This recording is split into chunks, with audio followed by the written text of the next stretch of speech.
നമസ്കാരം, middle east ന്യൂസിലേക്ക് സ്വാഗതം. ആദ്യം നോക്കാം പ്രധാന വാർത്തകൾ. പശ്ചിമേഷ്യ വീണ്ടും സംഘർഷഭരിതം. പരസ്പരം ആക്രമണം തുടർന്ന് ഇറാനും യുഎസും. ഗൾഫ് രാജ്യങ്ങളിലെ യുഎസ് താവളങ്ങൾക്ക് നേരെ മിസൈൽ ആക്രമണം. ഇറാൻ സ്ഥാനപതിയെ വിളിച്ചുവരുത്തി പ്രതിഷേധമറിയിച്ച ഒമാൻ. യുഎസ് ഇടപെടൽ അവസാനിപ്പിക്കും വരെ കപ്പലുകളെ ഹോർമുസ് കടത്തില്ലെന്ന് ഇറാന്റെ മുന്നറിയിപ്പ്. ഹോർമുസ് അടച്ചിട്ടില്ലെന്ന് യുഎസ് സെൻട്രൽ കമാൻഡ്. ഒമാൻ തീരത്ത് ഇന്ത്യൻ കപ്പലിന് നേരെയുണ്ടായ ആക്രമണത്തിൽ ഇന്ത്യൻ നാവികനെ കാണാതായി. അപലപിച്ച് ഇന്ത്യൻ വിദേശകാര്യ മന്ത്രാലയം. ഖത്തർ മുൻ അമീർ Sheikh Hamad bin Khalifa Al Thani അന്തരിച്ചു. വിട പറഞ്ഞത് രാജ്യത്തിന്റെ ആധുനികവൽക്കരണത്തിൽ നിർണായക പങ്കുവഹിച്ച ഭരണാധികാരി. അനുശോചിച്ച ലോക നേതാക്കൾ. ഇന്ത്യയിൽ നാളെ ദേശീയ ദുഃഖാചരണം. ഔദ്യോഗിക ആഘോഷങ്ങൾ ഒഴിവാക്കാൻ നിർദ്ദേശം.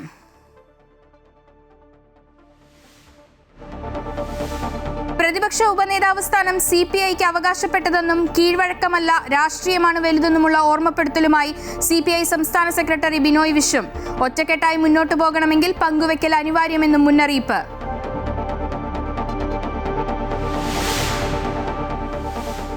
പ്രിയ ഗായിക ഇനി ഓർമ്മ. ജാനകിയമ്മയ്ക്ക് വിട ചൊല്ലി സംഗീത ലോകം. ഔദ്യോഗിക ബഹുമതികളോടെ മൈസൂരു ഹുണ്ടിയിലെ ഫാം ഹൗസിൽ സംസ്കാരം. അന്ത്യകർമ്മങ്ങൾ നിർവഹിച്ച് പേരക്കുട്ടി അപ്സര. അന്ത്യാഞ്ജലി അർപ്പിച്ച് 10,000.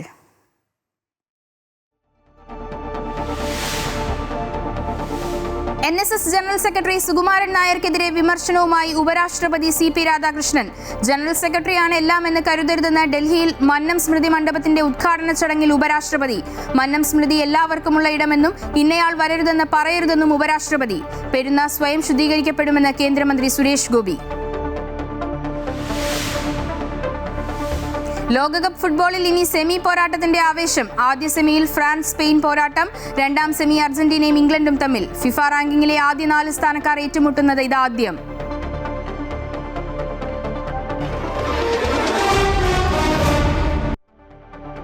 പശ്ചിമേഷ്യ വീണ്ടും സംഘർഷഭരിതം. പരസ്പരം തിരിച്ചടിച്ച് ഇറാനും അമേരിക്കയും. ഇറാന്റെ മിസൈൽ ഡ്രോൺ സെന്ററുകൾ ഉൾപ്പെടെ 140 സൈനിക കേന്ദ്രങ്ങളിലേക്കാണ് അമേരിക്ക കനത്ത വ്യോമാക്രമണം നടത്തിയത്. 5 ഗൾഫ് രാജ്യങ്ങളിലെ US താവളങ്ങൾക്ക് നേരെ തിരിച്ചടിച്ച് ഇറാൻ. അതിനിടെ ഒമാൻ തീരത്ത് ഇന്ത്യൻ വാണിജ്യ കപ്പൽ GSF ഗാലക്സിക്ക് നേരെ ആക്രമണം നടത്തി. ഒരു ഇന്ത്യൻ നാവികനെ കാണാതായി. അപലപിച്ച് ഇന്ത്യൻ വിദേശകാര്യ മന്ത്രാലയം. പശ്ചിമേഷ്യയിൽ യുദ്ധഭീതി സൃഷ്ടിച്ച് ഈ ആഴ്ചയിലെ 3ാം വ്യോമാക്രമണമാണ് യുണൈറ്റഡ് സ്റ്റേറ്റ്സ് സെൻട്രൽ കമാൻഡ് നടത്തിയത്. ഹോർമുസ് കടലിടുക്കിലൂടെ സഞ്ചരിച്ച സൈപ്രസ് പതാക വഹിച്ച ചരക്ക് കപ്പലിന് നേരെ ഇറാൻ ആക്രമണം നടത്തിയെന്ന ആരോപണത്തിന് പിന്നാലെയാണ് US തിരിച്ചടിച്ചത്. രാജ്യാന്തര കപ്പൽപാതയുടെ സുരക്ഷയും യാത്രാ സ്വാതന്ത്ര്യവും തടസ്സപ്പെടുത്തുന്ന ഇറാന്റെ നീക്കങ്ങൾ അനുവദിക്കില്ലെന്നും ചരക്ക് കപ്പലുകൾക്ക് നേരെ തുടർച്ചയായി ഉണ്ടാകുന്ന ആക്രമണങ്ങൾക്ക് ഇറാൻ വലിയ വില നൽകേണ്ടി വരുമെന്നും സെൻട്രൽ കമാൻഡ് ഔദ്യോഗിക പ്രസ്താവനയിലൂടെ വ്യക്തമാക്കി. US ആക്രമണത്തിന് തൊട്ടുപിന്നാലെ ജോർദാനിലെ US സൈനിക കേന്ദ്രങ്ങൾക്കു നേരെ കനത്ത ആക്രമണം നടത്തിയെന്ന് ഇറാന്റെ ഇസ്ലാമിക് റവല്യൂഷണറി ഗാർഡ് കോർപ്സ് വെളിപ്പെടുത്തി. തങ്ങളുടെ രാജ്യങ്ങൾക്ക് നേരെയുണ്ടായ വ്യോമാക്രമണങ്ങൾ പ്രതിരോധിച്ചുവെന്ന് ഖത്തർ, കുവൈറ്റ്, ബഹ്റൈൻ, UAE തുടങ്ങിയ ഗൾഫ് രാജ്യങ്ങളും അറിയിച്ചു. മേഖലയിലെ US ഇടപെടൽ അവസാനിക്കുന്നതുവരെ ഒരു കപ്പലിനെയും കടലിടുക്കിലൂടെ കടന്നുപോകാൻ അനുവദിക്കില്ലെന്നാണ് ഇറാന്റെ നിലപാട്. എന്നാൽ ഹോർമുസ് അടച്ചിട്ടില്ലെന്ന് US സെൻട്രൽ കമാൻഡ് വ്യക്തമാക്കി. അന്താരാഷ്ട്ര ജലപാതയിൽ തടസ്സങ്ങളില്ലെന്നും സുരക്ഷ ഒരുക്കാൻ സജ്ജമെന്നും കമാൻഡ് അറിയിച്ചു. ഇറാൻ സ്ഥാനപതിയെ വിളിച്ചുവരുത്തി പ്രതിഷേധം ഒമാൻ അറിയിച്ചു. ഇരുവിഭാഗവും പിന്മാറാൻ തയ്യാറാകാത്ത പശ്ചാത്തലത്തിൽ ആഗോള എണ്ണ വിപണിയിലും കപ്പൽ ഗതാഗത മേഖലയിലും കനത്ത ആശങ്കയാണ് ഇപ്പോൾ നിലനിൽക്കുന്നത്. അതിനിടെ ഒമാൻ തീരത്ത് ഇന്ത്യൻ വാണിജ്യ കപ്പൽ GSF ഗാലക്സിക്ക് നേരെ ഇറാൻ ആക്രമണം നടത്തി. കപ്പലിലുണ്ടായിരുന്ന 11 ഇന്ത്യൻ നാവികരിൽ 10 പേർ സുരക്ഷിതരാണ്. ഒരു നാവികനെ കണ്ടെത്താനുണ്ട്. നാവികരെ സുരക്ഷിതരായി കരയിലേക്ക് എത്തിക്കുന്നതിന് സഹായം നൽകിയ ഒമാൻ ഭരണകൂടത്തിനെ ഇന്ത്യ നന്ദി അറിയിച്ചു. ആക്രമണത്തെ അപലപിച്ച് ഇന്ത്യൻ വിദേശകാര്യ മന്ത്രാലയം രംഗത്തെത്തി. മേഖലയിൽ വാണിജ്യ കപ്പലുകൾക്ക് നേരെയടക്കമുണ്ടാകുന്ന ഇത്തരം ആക്രമണങ്ങൾ ആശങ്കയുണ്ടാക്കുന്നുവെന്നും സമാധാന ശ്രമങ്ങളെ ബാധിക്കുമെന്നും ഇന്ത്യ പ്രസ്താവനയിൽ അറിയിച്ചു. News desk Amrita news. Qatar മുൻ അമീർ Sheikh Hamad bin Khalifa Al Thani അന്തരിച്ചു. 74 വയസ്സായിരുന്നു. ഖത്തർ അമീരി ദിവാനാണ് ഇക്കാര്യം ഔദ്യോഗികമായി അറിയിച്ചത്. അദ്ദേഹത്തിന്റെ വിയോഗത്തിൽ അമീരി ദിവാൻ അനുശോചനം രേഖപ്പെടുത്തി. 1995 മുതൽ 2013 വരെ ഖത്തറിന്റെ ഭരണാധികാരിയായിരുന്നു അദ്ദേഹം. 2013 തന്റെ 4ാമത്തെ മകനും നിലവിലെ അമീറുമായ Sheikh Tamim bin Hamad Al ഥാനിക്ക് അധികാരം കൈമാറി ചരിത്രപരമായ നീക്കം നടത്തിയിരുന്നു. ആധുനിക ഖത്തറിന്റെ നിർമ്മാണത്തിൽ പ്രധാന പങ്കുവഹിച്ച ഭരണാധികാരിയായിരുന്നു അദ്ദേഹം. അദ്ദേഹത്തിന്റെ ഭരണകാലത്താണ് ഖത്തർ അന്താരാഷ്ട്ര തലത്തിൽ വലിയ ശ്രദ്ധ നേടിയത്. അൽ ജസീറ TV നെറ്റ്വർക്ക് സ്ഥാപിതമായതും 2022 ഫിഫ ലോകകപ്പിന് ആതിഥേയത്വം വഹിക്കാനുള്ള അവകാശം ഖത്തർ നേടിയെടുത്തതുമെല്ലാം അദ്ദേഹത്തിന്റെ ഭരണകാലത്താണ്. അദ്ദേഹത്തിന്റെ നിര്യാണത്തിൽ ഇന്ത്യ അനുശോചനം രേഖപ്പെടുത്തി. ഇന്ത്യയിൽ നാളെ ദേശീയ ദുഃഖാചരണമാണ്. ഔദ്യോഗിക ആഘോഷങ്ങൾ ഒഴിവാക്കാൻ നിർദ്ദേശം നൽകിയിട്ടുണ്ട്. ഖത്തർ മുൻ അമീർ ഷെയ്ഖ് ഹമദ് ബിൻ ഖലീഫ അൽഥാനിയുടെ നിര്യാണത്തിൽ ഖത്തർ അമീർ ഷെയ്ഖ് തമീം ബിൻ ഹമദ് അൽഥാനിയെ സൗദി ഭരണ നേതൃത്വം അനുശോചനം അറിയിച്ചു. സൗദി ഭരണാധികാരി സൽമാൻ രാജാവും സൗദി കിരീടാവകാശി അമീർ മുഹമ്മദ് ബിൻ സൽമാനും ഖത്തർ അമീറിന് പ്രത്യേകം അനുശോചന സന്ദേശങ്ങൾ അയച്ചു.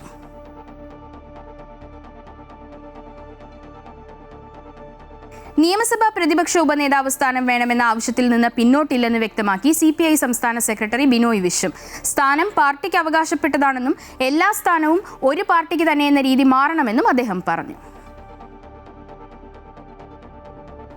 MN സ്മാരകത്തിൽ നടന്ന PKV അനുസ്മരണ യോഗത്തിലാണ് പ്രതിപക്ഷ ഉപനേതാവ് സ്ഥാനം CPIക്ക് വേണമെന്ന് സംസ്ഥാന സെക്രട്ടറി ബിനോയ് വിശ്വം വീണ്ടും ശക്തമായി ആവശ്യപ്പെട്ടത്.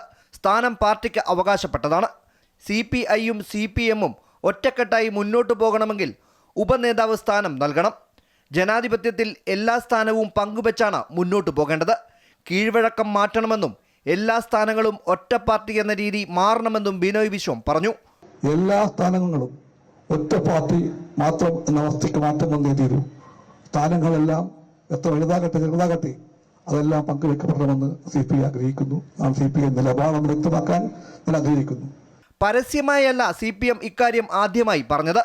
CPM CPI ചർച്ചയിൽ മാന്യമായാണ് ആവശ്യമുന്നയിച്ചത്. ഇക്കാര്യത്തിൽ അയച്ച കത്തും മറുപടിയും കൈവശമുണ്ട്. ഇതൊന്നും അറിയാതെ CPI പുറത്തു പറഞ്ഞത് വലിയ അപരാധമായി എന്ന് പറയുന്നത് ശരിയല്ലെന്നും ബിനോയ് വിശ്വം പറഞ്ഞു. അതേസമയം ഇക്കാര്യത്തിൽ ഒരു വിട്ടുവീഴ്ചയ്ക്കും തയ്യാറല്ല എന്ന CPM പ്രതിപക്ഷ നേതാവ് പിണറായി വിജയൻ വ്യക്തമാക്കിയിട്ടുണ്ട്. അടഞ്ഞ അധ്യായമെന്നായിരുന്നു പിണറായിയുടെ പ്രതികരണം. ഇക്കാരണത്താൽ തന്നെ LDF യോഗം ചേരുന്നതും വൈകുകയാണ്. അമൃത ന്യൂസ്, തിരുവനന്തപുരം. കേരളത്തിലെ തിരഞ്ഞെടുപ്പ് തോൽവി അസാധാരണമാണെന്ന് CPM കേന്ദ്ര കമ്മിറ്റി യോഗത്തിൽ ചർച്ച. സംഘടനയ്ക്കകത്ത് ആഴത്തിലുള്ള തിരുത്തലും ശൈലിമാറ്റവും അനിവാര്യം. സ്ഥാനാർത്ഥി നിർണയത്തിലെ പാളിച്ചയും നേതാക്കളുടെ പ്രതികരണത്തിലെ ധാർഷ്ട്യവും തിരിച്ചടിയായെന്നും മുതിർന്ന നേതാക്കൾ ചൂണ്ടിക്കാട്ടി. തിരഞ്ഞെടുപ്പ് അവലോകനത്തിനായി ചേർന്ന CPM കേന്ദ്ര കമ്മിറ്റി യോഗത്തിൽ നിലവിലെ സംസ്ഥാന നേതൃത്വത്തിനെതിരെ കേരളത്തിൽ നിന്നുള്ള നേതാക്കൾ തന്നെ വിമർശനമുന്നയിച്ചു. അധികാര സ്ഥാനങ്ങളോടുള്ള ആർത്തി പാർട്ടിയെ സംഘടനാ തലത്തിൽ ദുർബലമാക്കി. സ്ഥാനാർത്ഥി നിർണയത്തിൽ ഉയർന്ന പരാതികൾക്ക് നേരെ മുഖം തിരിച്ചതും നേതാക്കളുടെ പ്രതികരണത്തിലെ ധാർഷ്ട്യവുമാണ് പാർട്ടി കേന്ദ്രങ്ങളിലെ തിരിച്ചടിക്ക് കാരണമെന്നും വിമർശനമുയർന്നു. സംഘടനയ്ക്കുള്ളിൽ ആഴത്തിലുള്ള തിരുത്തലും ശൈലീമാറ്റവും അനിവാര്യമാണ്. കേരളത്തിലെ സാഹചര്യം ശരിയായി വിലയിരുത്താനും സംസ്ഥാന ഘടകത്തിൽ ആവശ്യമായ ഇടപെടൽ നടത്താനും കേന്ദ്ര നേതൃത്വത്തിന് സാധിച്ചില്ലെന്നും ചില നേതാക്കൾ വിമർശിച്ചു. എന്നാൽ വിമർശനങ്ങൾക്കപ്പുറത്തേക്ക് നേതൃമാറ്റം സംബന്ധിച്ച് നിലവിൽ ചർച്ച നടന്നിട്ടില്ല എന്നാണ് സൂചന. തെറ്റുതിരുത്തൽ രേഖയ്ക്കും കേന്ദ്ര കമ്മിറ്റി വിശദമായി ചർച്ച ചെയ്ത് അംഗീകാരം നൽകി. അതേസമയം വിഴിഞ്ഞ മോഹരി കൈമാറ്റവുമായി ബന്ധപ്പെട്ട പാർട്ടി നിലപാടിനെതിരെ പ്രതികരിച്ച EP ജയരാജൻ കേന്ദ്ര കമ്മിറ്റി യോഗത്തിൽ നിന്ന് വിട്ടുനിൽക്കുകയാണ്. ചികിത്സാ കാരണം പറഞ്ഞാണ് EP അവധി നൽകിയത്. അമൃത ന്യൂസ്, ന്യൂഡൽഹി. മന്നത്ത് പത്മനാഭന് രാജ്യതലസ്ഥാനത്തൊരുക്കിയ സ്മൃതി മണ്ഡപം ഉപരാഷ്ട്രപതി CP രാധാകൃഷ്ണൻ ഉദ്ഘാടനം ചെയ്തു. മന്നം സ്മൃതി എല്ലാവർക്കുമുള്ള ഇടമാണെന്ന് ഉപരാഷ്ട്രപതി പറഞ്ഞു. താനാണ് ജനറൽ സെക്രട്ടറി എന്ന ഭാവം കാണിക്കരുത്. മന്നം സ്മൃതിയിൽ ആര് വരണം വരണ്ട എന്ന് തീരുമാനിക്കരുതെന്നും G സുകുമാരൻ നായരെ പേരെടുത്തു പറയാതെ ഉപരാഷ്ട്രപതി വിമർശിച്ചു. ഡൽഹിയിലെ ദ്വാരക സെക്ടർ 11 മന്നം സെന്ററിലാണ് ഭാരതകേസരി മന്നത്ത് പത്മനാഭന്റെ വെങ്കല പ്രതിമയും സ്മൃതി മണ്ഡപവും ഡൽഹി NSS സ്ഥാപിച്ചത്. സ്മൃതി മണ്ഡപം ഉദ്ഘാടനം ചെയ്ത ഉപരാഷ്ട്രപതി CP Radhakrishnan NSS general secretary G Sukumaran നായരെ പേരെടുത്തു പറയാതെ രൂക്ഷമായി വിമർശിച്ചു. താനാണ് ജനറൽ സെക്രട്ടറി എന്ന ഭാവം കാണിക്കരുത്. മന്നം സ്മൃതിയിൽ ആര് വരണം വരേണ്ട എന്ന് താൻ തീരുമാനിക്കുമെന്ന ചിന്ത ആർക്കും ഉണ്ടാകരുതെന്നും ഉപരാഷ്ട്രപതി പറഞ്ഞു. His active participation in the historic Vaikam Satyagraha remains one of the defining chapters of India's social reform movement. The success of that movement, which opened the public roads surrounding the Vaikam temple to the socially underprivileged at that time. Now nobody is underprivileged, everybody is privileged. That is all because of Mannamji. Mannam സ്മൃതി എല്ലാവർക്കും വരാനുള്ള ഇടമാണ്. അത് കേവലം പുഷ്പാർച്ചനയ്ക്കുള്ള സ്ഥലം മാത്രമല്ല, ഭാവി തലമുറയ്ക്ക് പ്രചോദനം കൂടിയാണെന്നും CP രാധാകൃഷ്ണൻ വ്യക്തമാക്കി. കഴിഞ്ഞ ഫെബ്രുവരിയിൽ ചങ്ങനാശ്ശേരിയിലെത്തിയ ഉപരാഷ്ട്രപതിക്ക് മന്നം സമാധിയിൽ പുഷ്പാർച്ചന നടത്താൻ അനുമതി നൽകിയിരുന്നില്ല. പെരുന്ന സ്വയം ശുദ്ധീകരിക്കപ്പെടുമെന്ന് ചടങ്ങുകൾക്ക് ശേഷം കേന്ദ്രമന്ത്രി സുരേഷ് ഗോപി പറഞ്ഞു. തിരഞ്ഞെടുപ്പിന് ശേഷം വലിയ മാറ്റങ്ങൾ കണ്ടു തുടങ്ങി. പെരുന്നയിലെ പ്രശ്നങ്ങൾക്ക് ബദൽ മാർഗം കണ്ടെത്തണമെന്നും സുരേഷ് ഗോപി പറഞ്ഞു. പെരുമയെന്ന് പറയുന്നത് മന്നത്തപ്പൂപ്പൻ്റെ നാമത്തിൽ സ്ഥാപിക്കപ്പെട്ട ഒരു മഹത്തായ സ്ഥാപനമാണ്. അത് നിങ്ങൾ ആഗ്രഹിക്കുന്ന രീതിയിലേക്ക് നടത്തുന്നതിന് കാലം പ്രവർത്തിക്കും. ഓർഗാനിക് ആയിട്ടുള്ള കോസ്മിക് ലോ ഉണ്ട്. ആ കോസ്മിക് ലോ പ്രകാരം അതിന്റെ ശുദ്ധീകരണം എല്ലാം നടന്നോളും. അതിപ്പോ ഇരിക്കുന്നവർ നടത്തിയെന്ന് വരും. പെരുന്ന നിങ്ങൾ ആഗ്രഹിക്കുന്ന രീതിയിലേക്ക് നടത്തുന്നതിന് കാലം പ്രവർത്തിക്കുമെന്നും സുരേഷ് ഗോപി കൂട്ടിച്ചേർത്തു. MKG പിള്ള, MD ജയപ്രകാശ് തുടങ്ങിയവരും ഉദ്ഘാടന ചടങ്ങിൽ പങ്കെടുത്തു. അമൃത ന്യൂസ്, ന്യൂഡൽഹി.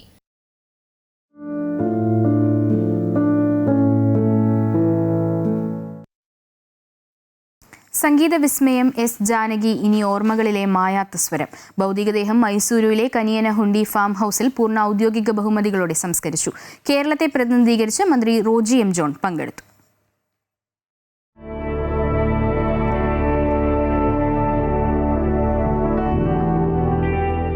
തെന്നിന്ത്യൻ വാനമ്പാടിക്ക് നെഞ്ചുരുകി പ്രണാമമർപ്പിച്ചാണ് രാജ്യം യാത്രാമൊഴിയേകിയത്. മൈസൂരു മഹാരാജാസ് കോളേജ് മൈതാനത്തെ പൊതുദർശനത്തിൽ സിനിമാ, രാഷ്ട്രീയ മേഖലകളിലെ പ്രമുഖരടക്കം ആയിരങ്ങളാണ് പ്രിയ ഗായികയെ അവസാനമായി കാണാൻ എത്തിയത്. പൂർണ്ണ ഔദ്യോഗിക ബഹുമതികളോടെ കനിയനഹുണ്ടി ഫാം ഹൗസിലായിരുന്നു സംസ്കാരം. പേരക്കുട്ടി അപ്സരയാണ് ജാനകിയമ്മയുടെ അന്ത്യകർമ്മങ്ങൾ നിർവഹിച്ചത്. തെലുങ്ക് ബ്രാഹ്മണ ആചാരപ്രകാരമായിരുന്നു സംസ്കാര ചടങ്ങുകൾ.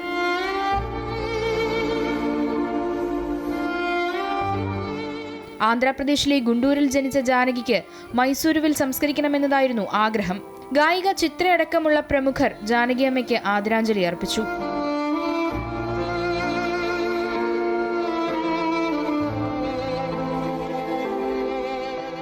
കേരളത്തെ പ്രതിനിധീകരിച്ച് മന്ത്രി റോജി എം ജോൺ പങ്കെടുത്തു. മലയാളികൾക്ക് എന്ന് മാത്രമല്ല മുഴുവൻ ഇന്ത്യക്കാർക്കും അതുപോലെ തന്നെ സംഗീതം ഇഷ്ടപ്പെടുന്ന ലോകത്തുള്ള ഏതൊരു വ്യക്തിക്കും ഒത്തിരി ഓർമ്മകൾ സമ്മാനിച്ചിട്ടാണ് ജാനകിയമ്മ കടന്നു പോകുന്നത്. മലയാളികൾ ഏറ്റവും ഇഷ്ടപ്പെടുന്ന ഒരു ഗായികയാണ്.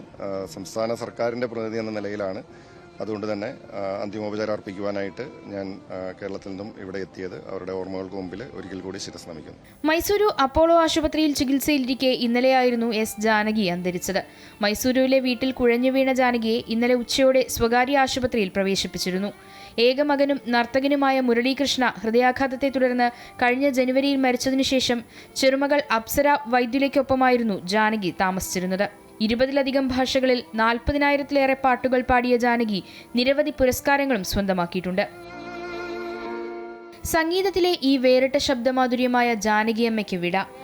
തലമുറകളെ പാട്ടിന്റെ പാലാഴിയിലേക്ക് ലയിപ്പിച്ച ഗാനഗോകുലം എന്നും മായാതെ ആസ്വാദ്യ ഹൃദയങ്ങളിൽ നിറഞ്ഞു നിൽക്കും.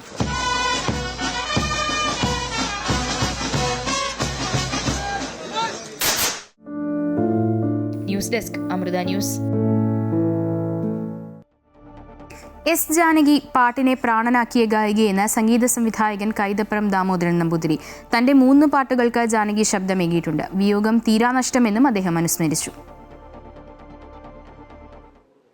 ജാനകിയമ്മയുടെ പാട്ടുകളിൽ എനിക്ക് കൂടുതൽ ഫീൽ ചെയ്തിട്ടുള്ളത് വാസുദേവൻ്റെ MTയുടെയും വിൻസെൻ്റ് മാസ്റ്ററുടെയൊക്കെ പടങ്ങളിലാണ് വല്ലാതെ കൂടുതൽ ഫീൽ ചെയ്തിട്ട്. ഇപ്പോൾ കേശാദിവാദം, അതുപോലെ നിദ്രിത നേരാഴി, പിന്നെ ഇതിലത്തെ ബഷീറിൻ്റെ ഭാർഗവി നിലത്തിലെ പാട്ടുകൾ. മറ്റു വാർത്തകൾ നോക്കാം. ക്ഷേത്രങ്ങളുടെയും ആചാരങ്ങളുടെയും കാര്യത്തിൽ കോടതികളുടെ അമിതമായ ഇടപെടൽ വേണോ എന്ന് ദേവസ്വം മന്ത്രി കെ മുരളീധരൻ. ആനയെ നടക്കിരുത്തുന്നത് മുതൽ വെടിക്കെട്ട് വരെ തീരുമാനിക്കുന്നത് കോടതി. ഭക്തജനങ്ങൾക്കും സർക്കാരുകൾക്കും എന്ത് റോളാണുള്ളത്? ക്ഷേത്രങ്ങളുടെ കാര്യത്തിൽ കോടതി ഇടപെടലുമായി ബന്ധപ്പെട്ട ചർച്ചയ്ക്ക് നിയമസഭയിൽ തുടക്കം കുറിച്ചിട്ടുണ്ടെന്നും കെ മുരളീധരൻ തൃശൂരിൽ പറഞ്ഞു. എല്ലാ കാര്യങ്ങളിലും കോടതി തന്നെ ഇടപെട്ടാൽ പിന്നെ ഭക്തജനങ്ങൾക്ക് വല്ല റോളും ഉണ്ടോ? ശബരിമലയിൽ സർക്കാരിനും റോളില്ല, ദേവസ്വത്തിനും റോളില്ല. ശബരിമലയ്ക്കും ഭക്തർക്കും ഇത്ര അവമതിപ്പുണ്ടാക്കിയ കുടുംബം വേറെയില്ലെന്നും താഴ്മൺ കുടുംബം തന്ത്രിസ്ഥാനം ഒഴിയണമെന്നും BJP നേതാവ് KS രാധാകൃഷ്ണൻ. തന്ത്രിയെ നിയമിക്കാൻ അധികാരമുള്ള ദേവസ്വം ബോർഡിന് കുറ്റക്കാരെ നീക്കാനും അധികാരമുണ്ടെന്നും KS രാധാകൃഷ്ണൻ ഫേസ്ബുക്ക് പോസ്റ്റിൽ പറഞ്ഞു. ആചാരലംഘനം നടത്തിയ മനീതി സംഘം പോലും ഇത്ര അശുദ്ധി ശബരിമലയിൽ ഉണ്ടാക്കിയിട്ടില്ലെന്ന് പോസ്റ്റിൽ പറയുന്നു. തന്ത്രി രാജീവര വ്യാജരേഖ ചമച്ച് ക്ഷേത്രത്തിൽ സ്വർണ്ണക്കൊള്ള നടത്തി. ശാസ്താവിന്റെ പിതൃതുല്യനായ തന്ത്രി പുത്രഹത്യയാണ് ശബരിമലയിൽ നടത്തിയതെന്നും ഡോക്ടർ KS രാധാകൃഷ്ണൻ വിമർശിച്ചു. സൗദിയിൽ ലൈസൻസ് ഇല്ലാതെ അക്കൗണ്ടിംഗ് സേവനങ്ങൾ നൽകിയ മുൻ ചാർട്ടേഡ് അക്കൗണ്ടന്റും 2 സ്ഥാപനങ്ങളും പിടിയിലായി. Saudi organisation for certified public accountants നടത്തിയ പരിശോധനയിലാണ് നിയമലംഘകർ പിടിയിലായത്.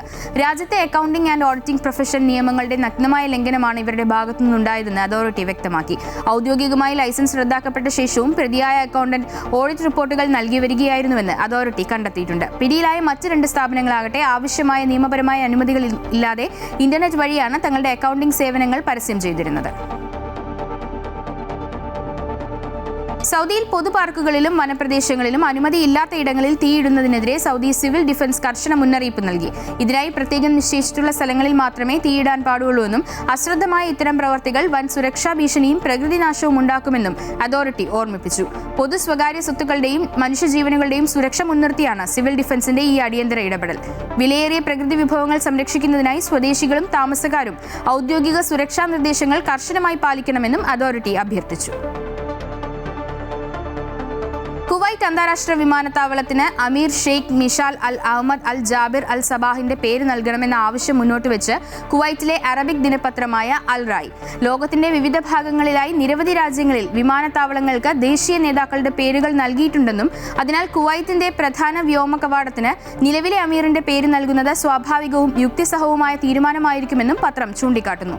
നിലവിൽ രാജ്യത്തിന്റെ അമീറായും മുമ്പ് കിരീടാവകാശിയായും പ്രവർത്തിച്ച കാലയളവിൽ രാജ്യത്തെ ഭരണ സംവിധാനങ്ങൾ ശക്തിപ്പെടുത്തുന്ന നിയമവാഴ്ച പുനഃസ്ഥാപിക്കുന്നതിനും അഴിമതിക്കെതിരെ ശക്തമായ നടപടികൾ സ്വീകരിക്കുന്നതിനും ഷെയ്ഖ് മിഷാൽ നൽകിയ നേതൃത്വം പ്രശംസനീയമാണെന്നും പത്രം വിലയിരുത്തി. ജനപ്രീതി ലക്ഷ്യമാക്കിക്കൊണ്ടുള്ള താൽക്കാലിക തീരുമാനങ്ങൾ ഒഴിവാക്കി രാജ്യത്തിന്റെ ദീർഘകാല താൽപര്യം മുൻനിർത്തിയുള്ള കർശനമായ പരിഷ്കരണങ്ങളാണ് അമീർ സ്വീകരിച്ചതെന്നും ഇതിന്റെ ഫലം വരും തലമുറകൾക്ക് ഗുണകരമാകുമെന്നും പത്രം അഭിപ്രായപ്പെട്ടു. കുവൈറ്റിൽ വരും ദിവസങ്ങളിൽ ഉഷ്ണം കടുക്കും. രാജ്യത്തെ ഉൽ ഉജൈരി ശാസ്ത്ര കേന്ദ്രം അധികൃതരാണ് ഇക്കാര്യം അറിയിച്ചത്. ഈ വർഷത്തെ വേനൽക്കാലം ജൂലൈ 16 അർദ്ധപാദത്തിലെത്തുകയും ഈ കാലയളവിൽ സൂര്യന്റെ ചൂട് അതിശക്തമാകുകയും ചെയ്യും. അതിശക്തമായ ചൂടുകാറ്റും ഇതോടൊപ്പം അനുഭവപ്പെടും. ഈ ഘട്ടത്തിൽ പകൽ സമയത്തിന്റെ ദൈർഘ്യം ക്രമേണ കുറയുകയും രാത്രിയുടെ ദൈർഘ്യം വർദ്ധിക്കുകയും ചെയ്യും. നിലവിൽ 13 മണിക്കൂറും 50 മിനിറ്റും പിന്നിട്ട പകലിന്റെ ദൈർഘ്യം ഇനി മുതൽ ക്രമേണ ചുരുങ്ങി തുടങ്ങുമെന്നും കേന്ദ്രം വ്യക്തമാക്കി. കുവൈറ്റിലെ അഹമ്മദി ഗവർണറേറ്റിലെ പൊതുശുചിത്വവും റോഡ് കയ്യേറ്റങ്ങളും നിയന്ത്രിക്കുന്നതിന്റെ ഭാഗമായി മുനിസിപ്പാലിറ്റി പരിശോധന ശക്തമാക്കി. ജൂൺ മാസത്തിൽ വിവിധ പ്രദേശങ്ങളിൽ നടത്തിയ പരിശോധനകളിൽ ഉപേക്ഷിക്കപ്പെട്ട വാഹനങ്ങൾ, മൊബൈൽ കച്ചവട വണ്ടികൾ, ബോട്ടുകൾ, സ്ക്രാപ്പ് സാധനങ്ങൾ എന്നിവ ഉൾപ്പെടെ പൊതുസ്ഥലങ്ങളുടെ സൗന്ദര്യത്തെയും ഗതാഗതത്തെയും ബാധിക്കുന്ന നിരവധി വസ്തുക്കൾ കണ്ടെത്തി നീക്കം ചെയ്തു. സുരക്ഷാ ക്യാമ്പയിനുകളുടെ ഭാഗമായി 257 ഉപേക്ഷിക്കപ്പെട്ട വാഹനങ്ങളും 12 മൊബൈൽ വണ്ടികളും നീക്കം ചെയ്തു. കൂടാതെ ഉപേക്ഷിക്കപ്പെട്ട വാഹനങ്ങളിലും ബോട്ടുകളിലും മുന്നറിയിപ്പ് സ്റ്റിക്കറുകൾ പതിച്ചു. നിയമപരമായി അനുവദിച്ച സമയപരിധി അവസാനിച്ചിട്ടും ഉടമകൾ നടപടി സ്വീകരിക്കാത്ത പക്ഷം ഇവ നീക്കം ചെയ്യുമെന്നും അധികൃതർ വ്യക്തമാക്കി. കുവൈറ്റിൽ ഓൺലൈൻ പ്ലാറ്റ്ഫോമുകളിലൂടെയും സ്മാർട്ട് ആപ്ലിക്കേഷനുകളിലൂടെയും ഉൽപ്പന്നങ്ങൾ വിൽക്കുകയും ഉപഭോക്താക്കൾക്ക് വിതരണം ചെയ്യുകയും ചെയ്യുന്ന സ്ഥാപനങ്ങൾക്കായി പുതിയ നിയന്ത്രണ ചട്ടങ്ങൾ പുറത്തിറക്കി. വാണിജ്യ വ്യവസായ മന്ത്രി ഒസാമ അൽ ഒദൈബിയുടെ തീരുമാനപ്രകാരമാണ് ഈ പുതിയ നിയമാവലി. ഉപഭോക്താക്കൾക്ക് കൂടുതൽ സുരക്ഷിതവും വിശ്വാസ്യതയുള്ളതുമായ സേവനം ഉറപ്പാക്കുക, ഇ കൊമേഴ്സ് മേഖലയിലെ പ്രവർത്തനങ്ങൾക്ക് വ്യക്തമായ മാനദണ്ഡങ്ങൾ കൊണ്ടുവരിക, സേവനദാതാക്കളുടെ ഉത്തരവാദിത്തം വർദ്ധിപ്പിക്കുക എന്നിവയാണ് പുതിയ ചട്ടങ്ങളുടെ പ്രധാന ലക്ഷ്യം. പുതിയ നിയമപ്രകാരം ഓൺലൈൻ പ്ലാറ്റ്ഫോമുകളും ഡെലിവറി സേവനദാതാക്കളും ഉപഭോക്താക്കൾക്ക് ആവശ്യമായ വിവരങ്ങൾ വ്യക്തമായി ലഭ്യമാക്കണം. കൂടാതെ ഉപഭോക്തൃ അവകാശങ്ങൾ സംരക്ഷിക്കുന്നതിനും പരാതികൾ കാര്യക്ഷമമായി പരിഗണിക്കുന്നതിനും ആവശ്യമായ നടപടിക്രമങ്ങൾ പാലിക്കണമെന്നും നിർദ്ദേശിക്കുന്നു. വയനാട് മേപ്പാടി കള്ളാടി മണ്ണിടിച്ചിലിൽ കാണാതായ അവസാനത്തെ ആളെയും കണ്ടെത്തി. ഹിമാചൽ സ്വദേശി വിക്രം റാണയുടെ മൃതദേഹമാണ് കണ്ടെത്തിയത്. 6 ദിവസമായി നടത്തിവരുന്ന തിരച്ചിലിനൊടുവിലാണ് മീനാക്ഷി പാലത്തിന് സമീപത്ത് നിന്ന് വിക്രം റാണയുടെ മൃതദേഹം കണ്ടെത്തിയത്. മൃതദേഹം തുടർ നടപടികൾക്കായി വൈത്തിരി താലൂക്ക് ആശുപത്രിയിലേക്ക് മാറ്റി. ഇതോടെ ദുരന്തത്തിൽ മരിച്ചവരുടെ എണ്ണം 8 ആയി. നേരത്തെ 7 മൃതദേഹങ്ങൾ കണ്ടെത്തിയിരുന്നു. ഉസ്ബെക്കിസ്ഥാനിലെ മലയാളി വിദ്യാർത്ഥിനിയുടെ കൊലപാതകത്തിൽ സ്വമേധയാ കേസെടുത്ത് ദേശീയ വനിതാ കമ്മീഷൻ. ഇതുവരെ എടുത്ത നടപടികളുടെ വിശദാംശങ്ങൾ ഒരാഴ്ചയ്ക്കകം അറിയിക്കാൻ സംസ്ഥാന പോലീസ് മേധാവിക്ക് നിർദ്ദേശം നൽകി. കേസിന്റെ സുഗമമായ നടത്തിപ്പ് ഉറപ്പാക്കാൻ വേണ്ട നടപടികൾ സ്വീകരിക്കണമെന്ന് ഉസ്ബെക്കിസ്ഥാനിലെ ഇന്ത്യൻ എംബസിക്കും നിർദ്ദേശമുണ്ട്. മെയ്തർ ഈഗിൾസ് FC പന്തോളം സമർപ്പിക്കുന്നത് മെയ്തർ ഈഗിൾസ് FC കേരള.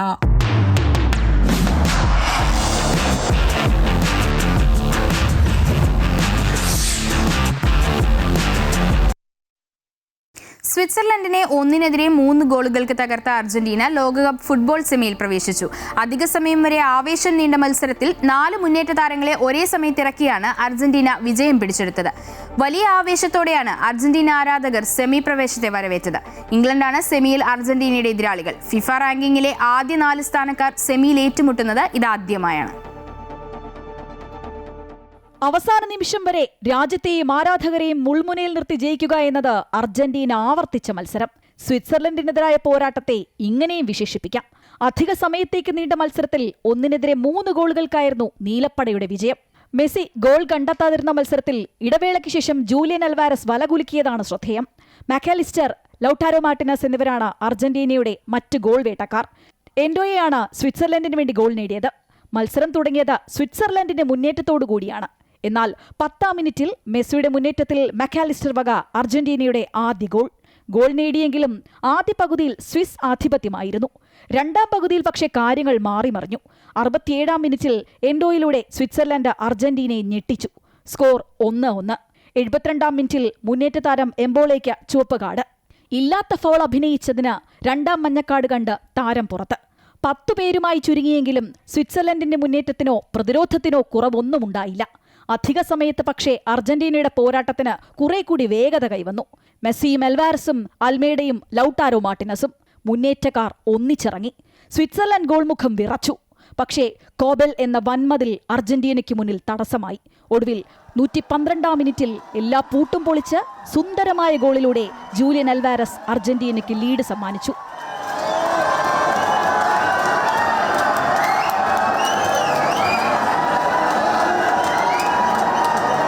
ഷൂട്ടൌട്ടിലേക്ക് പോകുമായിരുന്ന മത്സരം അർജന്റീനയ്ക്ക് അനുകൂലമായി. മിനിറ്റുകൾക്കുള്ളിൽ അർജന്റീനയുടെ 3ാമത്തെ ഗോളും വന്നു. Lautaro മാർട്ടിനസിന്റെ വകയായിരുന്നു ജയമുറപ്പിച്ചുകൊണ്ടുള്ള 3ാം goal. ഇംഗ്ലണ്ടാണ് അർജന്റീനയുടെ സെമി ഫൈനൽ എതിരാളികൾ. ലോകകപ്പിൽ അർജന്റീന ഇംഗ്ലണ്ട് പോരാട്ടമുണ്ടാകുന്നത് ഇത് 6ാം തവണയാണ്. ഏറ്റവും ഒടുവിൽ ഏറ്റുമുട്ടിയപ്പോൾ ജയം ഇംഗ്ലണ്ടിനൊപ്പമായിരുന്നു. മറ്റൊരു സെമിയിൽ സ്പെയിനും ഫ്രാൻസും ഏറ്റുമുട്ടും. Sports desk, Amrita news. Quarter ഫൈനലിൽ 1-2 ഗോളുകൾക്ക് നോർവേയെ പരാജയപ്പെടുത്തി ഇംഗ്ലണ്ടും അവസാന 4ലേക്കെത്തി. ജൂഡ് ബെല്ലിംഗാമിന്റെ ഇരട്ട ഗോളാണ് ഇംഗ്ലണ്ടിന് വിജയം സമ്മാനിച്ചത്. അധിക സമയത്തേക്ക് നീണ്ട മത്സരത്തിലായിരുന്നു ഇംഗ്ലണ്ടിന്റെ ത്രസിപ്പിക്കുന്ന വിജയം. നോർവേക്ക് വേണ്ടി 36ാം മിനിറ്റിൽ ആൻഡ്രേസ് ഷെൽഡ്രൂപ്പാണ് ഗോൾ നേടിയത്. ഫൈനലിന് വെല്ലുന്ന ത്രില്ലർ. ഇംഗ്ലണ്ട് നോർവേ ക്വാർട്ടർ ഫൈനലിനെ അങ്ങനെ വിശേഷിപ്പിക്കാം. ഇഞ്ചോടിഞ്ച് പോരാട്ടമായിരുന്നു ഓരോ നിമിഷവും. അടിയും തിരിച്ചടിയുമായി ഇരു ടീമുകളുടെയും മുന്നേറ്റ നിര കളം നിറഞ്ഞപ്പോൾ ആരാധകർക്കും ആവേശം. ഏർലിൻ ഹാളണ്ടിന്റെ നേതൃത്വത്തിൽ 3 പേരെ മുന്നേറ്റത്തിലിറക്കിയുള്ള നീക്കമാണ് നോർവേ നടത്തിയത്. മറുവശത്ത് ഇംഗ്ലണ്ട് ആക്രമണത്തിന്റെ ചുമതല ഹാരി കെയ്ന് മാത്രമാണ് നൽകിയത്. പക്ഷേ കളി നിയന്ത്രിച്ചത് ജൂഡ് ബെല്ലിംഗ്ഹാമായിരുന്നു. ആദ്യ പകുതിയുടെ 30ാം മിനിറ്റ് മുതൽ നോർവേ താരങ്ങൾ ഇംഗ്ലണ്ട് പോസ്റ്റിലേക്ക് ഇരച്ചുകയറി. ഒടുവിൽ ഹാരി കെയ്നെയും ഇംഗ്ലണ്ടിനെയും ഞെട്ടിച്ചുകൊണ്ട് നോർവേയുടെ പ്രഹരം. 36ാം മിനിറ്റിൽ ആൻഡ്രേസ് ഷെൽഡ്രൂപ്പ് ഇംഗ്ലീഷ് വല കുലുക്കി. 45ാം മിനിറ്റിൽ പകരക്കാരനായി ബുക്കായ സാക്ക എത്തിയതോടെ ഇംഗ്ലണ്ടിന്റെ ആക്രമണങ്ങൾക്ക് മൂർച്ച കൈവന്നു. ഇഞ്ചുറി ടൈമിൽ ബെല്ലിംഗ്ഹാമിന്റെ കാലിൽ നിന്ന് ഇംഗ്ലണ്ടിന്റെ സമനില ഗോളെത്തി. 2ാം പകുതിയുടെ തുടക്കം പതിയെങ്കിലും 65ാം മിനിറ്റ് കഴിഞ്ഞതോടെ ഇംഗ്ലണ്ട് പോസ്റ്റിലേക്ക് നോർവേയുടെ ചുവപ്പ് സേന കുതിച്ചെത്തി. പിക്ഫോർഡും മുന്നേറ്റത്തിനൊപ്പം പ്രതിരോധത്തിലും ശ്രദ്ധ കേന്ദ്രീകരിച്ച സാക്കയും ചേർന്ന നോർവേ പ്രതീക്ഷകൾ ഇല്ലാതാക്കി. അവസാന നിമിഷങ്ങളിൽ അടിയും തിരിച്ചടിയുമായി കളം നിറഞ്ഞു 2 ടീമുകളും. ഒടുവിൽ മത്സരം അധിക സമയത്തേക്ക്. 93ാം മിനിറ്റിൽ ബെല്ലിംഗ്ഹാം വീണ്ടും വലകുലുക്കി.